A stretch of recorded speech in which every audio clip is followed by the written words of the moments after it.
This video is brought to you by Nebula.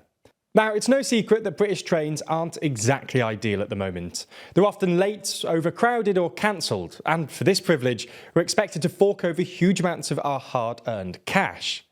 For a country that was quick to adopt a rail system and then expand it, it's not exactly a great indictment that this is the current state of rail travel in the country. However, perhaps things are about to change. In this week's King's Speech, the government announced that they would introduce a new rail reform bill. My government will invest in Network North to deliver faster and more reliable journeys between and within the cities and towns of the North and Midlands, prioritising improving the journeys that people make most often. Something aimed at simplifying the UK's vastly complex mess of responsibility for the railway, and potentially make it easier for customers. So in this video, we're going to have a look at what the bill aims to do, how it will change the current system, and ultimately whether Sunak's government is going to fix the UK's rail system.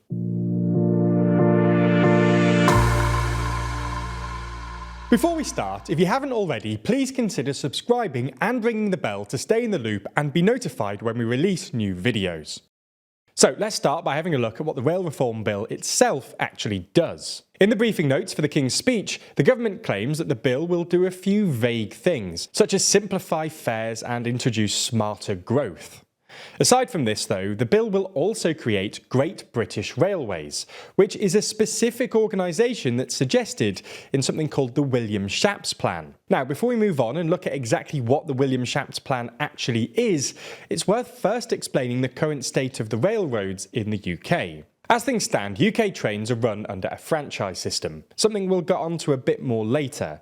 However, it's worth mentioning that they weren't always like this. Historically, the passenger rail network was run by the publicly funded British Rail. There was some discussion in the 1980s about privatising British Rail, but in the end, Margaret Thatcher opted to keep it public. In essence, this is because her government realised that a private company running railways would be, well, bad. The thing about British Railways is that while there are profitable routes, there are a lot of unprofitable routes too. Small Scottish towns that rely on the train network in order to be connected to the bigger cities, and therefore the rest of the UK, see very low passenger numbers. As a result, any operator running this route would lose money. When the railways are in public hands, the costs can simply be footed by the taxpayer. In this system, taxpayers accept that these rail routes are essential, and although they may have to pick up the bill, it's just a price that they're willing to pay to keep the UK well connected. If British Rail were in the hands of a private company, they likely wouldn't see things the same way. They're ultimately driven by profit, and if a route lost money, it'd simply be axed. So British Rail wasn't privatised in the 80s. Instead, it was Thatcher's successor that would make one of the biggest changes to the rail network in decades. Following a decision by the European Union, the UK government had to create a separate company to run rail tracks so that private companies could run their own rail routes and compete with the government. This competition, it reasoned, could give customers more choice and could allow the private sector to operate trains in a more efficient way.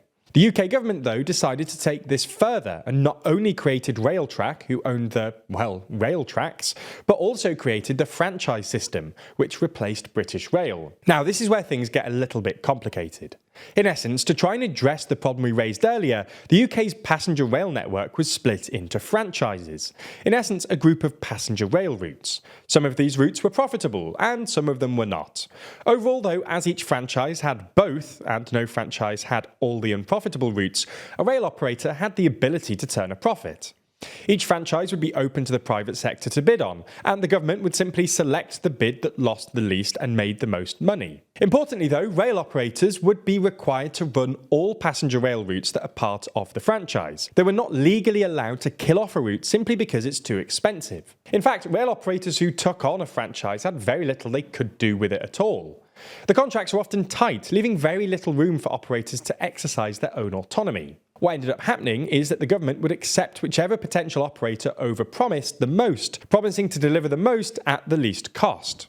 Ultimately, this led to many operators simply not being able to achieve what they promised, leading many rail operators to fail, a new franchisee to be selected, and then for them to fail, and so on and so on. This system got even worse when the pandemic hit, because rail operators had to continue providing a rail service with hugely reduced passenger numbers. This led to the government introducing emergency recovery contracts, which essentially saw the government reassume responsibility, including finance of the railways.